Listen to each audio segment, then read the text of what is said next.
بسم اللہ الرحمن الرحیم۔ زینب نامہ کے ناظرین و سامعین السلام علیکم۔ راولپنڈی کے بوہڑ بازار سے گزر ہو تو لال حویلی پر نگاہیں ضرور ٹکتی ہیں، جسے شہر کی پہچان کہا جاتا ہے۔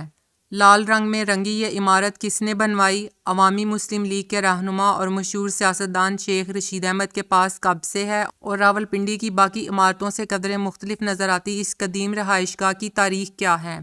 لال حویلی اندر سے کیسی ہے؟ کیسے ایک حویلی میں محبت کے لیے بنائی گئی راہداریاں سیاست کی بھول بھلیوں میں گم ہو گئیں؟ کیا اس حویلی سے جڑی داستان کے کرداروں کو اب بھی حویلی کے اندر جا کر محسوس کیا جا سکتا ہے؟ یہ ایک ایسی کہانی ہے جس کا تعلق محبت کی لازوال داستان سے شروع ہو کر اس کی ملکیت سے جڑے قانونی تنازعوں، پراسراریت اور پھر سیاست کی بھول بھلیوں تک کیوں اور کیسے پہنچا، اور اسے لال حویلی کیوں کہا جاتا ہے۔ یہ سب وہ سوالات ہیں جن کے جوابات ہم آج آپ کو بتانے جا رہے ہیں۔ لال حویلی راولپنڈی، پنجاب، پاکستان میں واقع ایک صدی پرانی تاریخی عمارت ہے۔ راولپنڈی میں لال حویلی کی مرکزی عمارت، جو کبھی سہگل حویلی کے نام سے مشہور تھی، شہر کے بالکل وسط میں بوہڑ بازار میں 100 سال سے زیادہ عرصے سے کھڑی ہے۔ کبھی یہ حویلی محبت کی علامت ہوا کرتی تھی، جو آج کل عوامی مسلم لیگ کا پبلک سیکریٹریٹ ہے، اور پارٹی کے سربراہ وفاقی وزیر برائے ریلوے شیخ رشید احمد کی ملکیت بتائی جاتی ہے، اور سیاسی سرگرمیوں کے مرکز کے طور پر جانی اور پہچانی جاتی ہے۔ شیخ رشید احمد اپنی کتاب فرزند پاکستان میں لکھتے ہیں کہ پاکستان بننے سے بہت پہلے کی بات ہے کہ جہلم کے ایک خوشحال ہندو گھرانے کے چشم و چراغ بیرسٹر دھن راج سہگل ایک شادی کی تقریب کے لیے سیالکوٹ گئے، جہاں انہوں نے بدھا بائی کو دیکھا۔ دھن راج کو بدھا بائی اس قدر پسند آئی کہ وہ اسے دل دے بیٹھے۔ دھن راج بدھا کو اپنے ساتھ راولپنڈی لے آئے اور بوہڑ بازار میں ایک شاندار حویلی بنوائی، جو سہگل حویلی کے نام سے مشہور ہوئی، اور محبت کی اسی کہانی نے بعد میں لال حویلی کی بنیاد رکھی۔ راولپنڈی شہر میں اس سے قبل ایسی کوئی عمارت نہ تھی۔ اس عمارت پر لکڑی، پیتل، چاندی اور دیگر دھاتوں کا استعمال کیا گیا تھا۔ کہا جاتا ہے کہ اس وقت اس عمارت میں ایک کیمیائی لکڑی کا استعمال کیا گیا اور شہر میں یہ عمارت اپنی مثال آپ تھی۔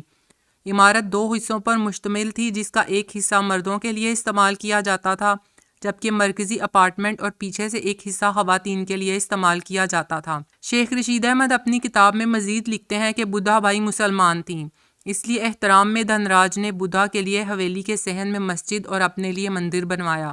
دونوں اپنی اپنی عبادت گاہوں میں بنا کسی خوف کے عبادت کیا کرتے تھے۔ آس پاس کے پرانے مقیم بتاتے ہیں کہ حویلی میں آنے کے بعد بدھا صوم و صلوات کی پابند ہو گئی تھی۔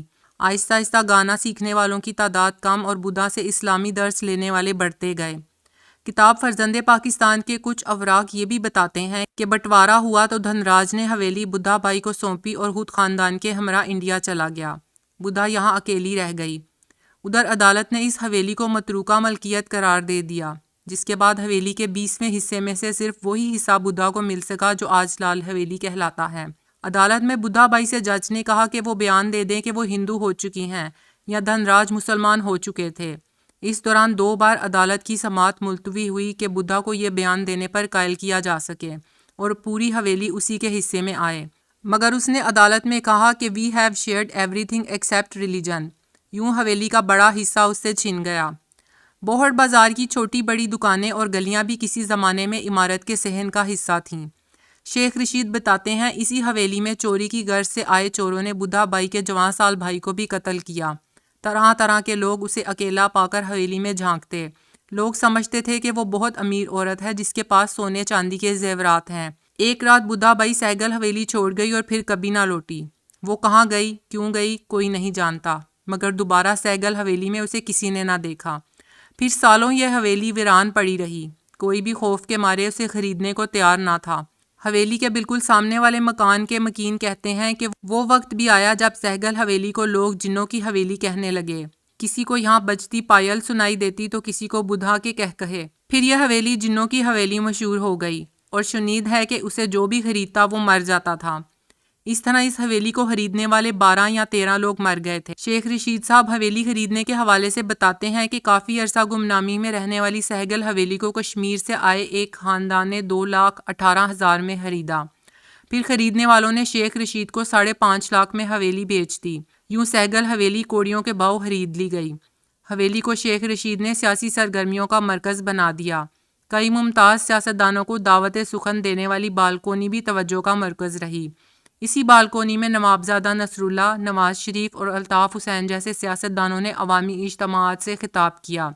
شیخ رشید نے حویلی کی تزئین و آرائش میں لال رنگ کی کشمیری لکڑی کا استعمال کیا۔ نئے رنگ و روپ میں ڈھالنے کے بعد اسے نام بھی نیا دیا گیا، لال حویلی۔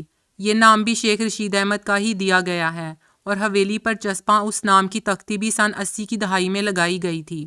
یوں بدھا بائی کی سہگل حویلی شیخ رشید کی لال حویلی بن گئی۔ شیخ صاحب یہ بتاتے ہوئے جذباتی دکھائی دیتے ہیں کہ بدھا بائی کا ڈانس گھر آج بھی موجود ہے، جبکہ وہ 2 کمرے جن میں وہ رہا کرتی تھی ان پر پرانے قفل پڑے ہیں۔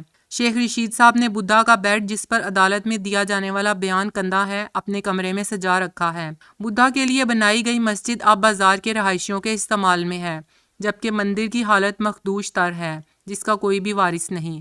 شیخ صاحب کو حویلی چھوڑنے کے پھر سے احکامات ملے تھے جنہیں عدالت نے فی الحال روک دیا ہے، لیکن شیخ رشید اپنی نجی اور سیاسی محفلوں میں ایک جملہ اکثر کہا کرتے ہیں کہ اگر مجھے چوائس ہو کہ زندگی یا لال حویلی تو میں لال حویلی کو چن لوں گا۔